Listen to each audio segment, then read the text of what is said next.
Alors, M. Fortin, parlez-nous du réseau de sentiers ici qu'on a dans la région de Thetford. Le réseau de sentiers, ils ont 354 km de sentiers.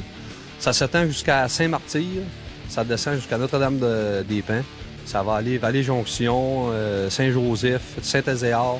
Ça monte de l'autre côté Saint-Jean-de-Brébeuf, puis ça fait le tour de la ville de Thetford-Mine, Saint-Méthode.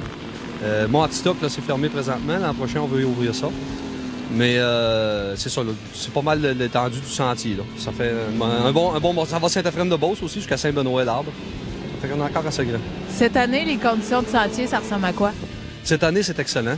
On a amélioré notre système de grattage. On a restructuré ça pour avoir une meilleure organisation. Et puis, disons aussi, l'hiver, on a un bon hiver pour ça. On a beaucoup de froid, pas beaucoup de neige, ça fait que ça donne des sentiers plus durs. Est-ce que nos sentiers ici dans la région, ils ont quelque chose de particulier que les autres régions n'ont pas? Nous, c'est la vue, le côté panoramique, là, avec les mines et puis les montagnes qui se bratonnent, là, des endroits, là, c'est haut. On voit des belles vues panoramiques. Après ça, ici, on a le tour de ville qu'on peut voir, là, toute la ville de Thetford Mines. J'imagine que c'est pas juste les gens de la région de Thetford qui empruntent nos sentiers. Est-ce que vous avez une idée de la provenance des gens qui viennent nous voir? Il en vient beaucoup de l'Estrie, Drummondville, aussi les États-Unis. Cette année, c'est diminué un petit peu vu la crise économique côté américain.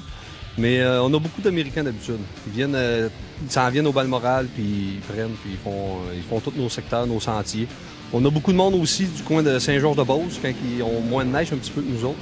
Là, ils viennent emprunter nos sentiers, puis ils viennent faire le tour de notre région. Qu'est-ce qu'on doit faire si on veut venir emprunter les sentiers? Il doit y avoir une marche à suivre pour faut être membre, je suppose, du club? Oui. Oui, c'est officiel que les sentiers, ça s'entretient pas avec rien, comme de raison. C'est beaucoup de dépenses côté carburant. Faut payer les opérateurs de surfaceur, l'entretien mécanique, ces choses-là, ce qu'on investit dans les sentiers.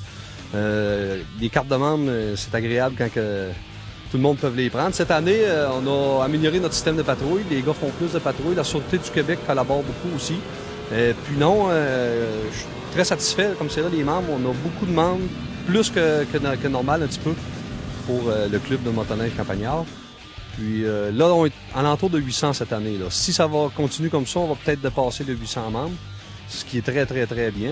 Fait que si ça se maintient comme ça, non, on va être très satisfait.